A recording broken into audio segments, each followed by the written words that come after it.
It was after midnight on a long ago June evening, and I was watching David Letterman, and I was frosting 10 cakes of varying sizes. I'd been up since 5:30 in the morning nursing the baby, and I was probably going to be up at 5:30 again, but in the meantime, I had 10 cakes to decorate, one for each planet, from Mercury through Pluto, plus the sun. I had planned a solar system themed birthday party for my two oldest boys, and it had to be perfect. Or at least it had to be better than last year's party, which was the Knights and Dragons party. It was 95 degrees that day, and the air conditioner blew, and the ice cream castle melted into a puddle of goo. And hopefully it'd be better than the Winnie the Pooh party. We had this beautiful Pooh Bear piñata made by my sister, and it just swung in the air, full of candy, totally untouched. That was the day we learned that most 3-year-olds really don't want to hit Winnie the Pooh with a stick.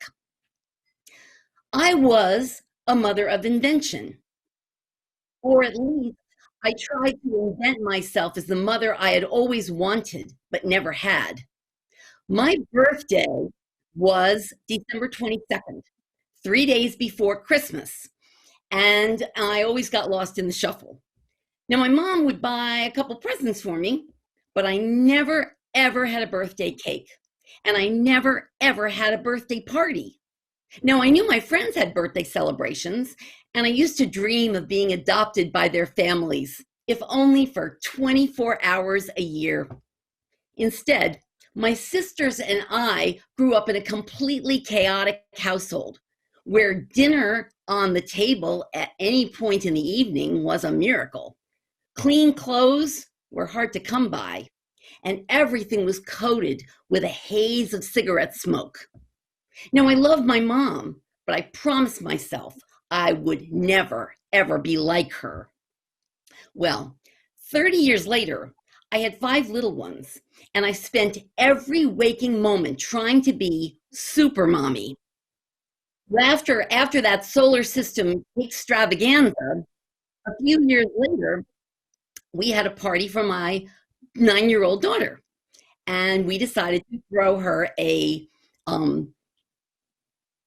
elaborate dinner party served by my husband wearing a tuxedo with our oldest son playing the violin.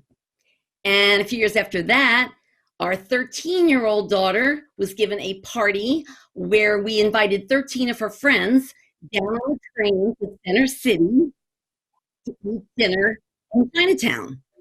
Most of these parties were hits, but there were a couple of misses, such as Patrick's 5th birthday. It was a surprise party, and all the little kids hid under the furniture until the birthday boy came home. Well, the door opened, Patrick walked in, they all jumped out and yelled, "Surprise!"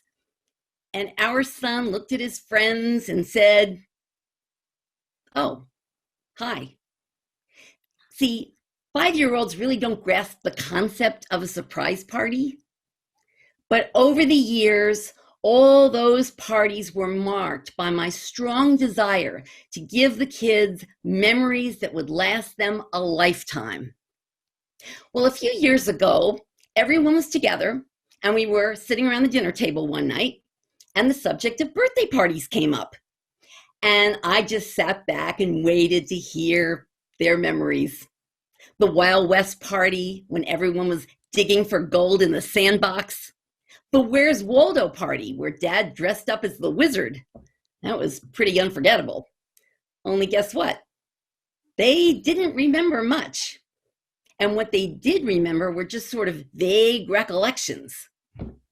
Should I have not tried to be a mother of invention after all? Should I have been like my mom, just sitting around smoking cigarettes, doing the bare minimum? I mean, really, did it matter? Well, then came December 22nd, 2016. It was my birthday. I was 60 years old. And for the first time in my life, there was a party. given by my husband, my 5 grown kids, and my daughter-in-law. And there was no Saturn planet cake to eat, and there was no Winnie the Pooh pinata to whack, but we had a really great time anyway. And when I looked out at those special people, I realized the effort that my family had put into throwing a party for me. And I finally got it. All of us invent our lives, including motherhood, as best we can. And in the end, if my kids didn't remember their birthday parties, at least they remembered the love. And after all, that's what really matters the most. Thank you.